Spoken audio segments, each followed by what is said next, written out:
For the repair of the Mitsui Zosen systems monitor, the following procedures were necessary: replacement of various electronic components and general cleanup of the unit. For testing, we add a 24-volt DC power supply, and after a few seconds, the screen lights up.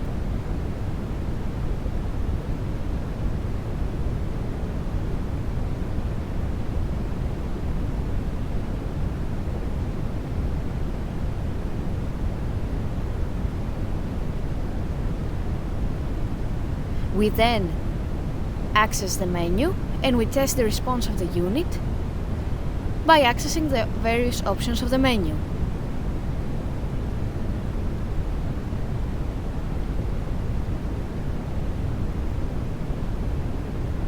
No further testing is possible due to lack of additional units.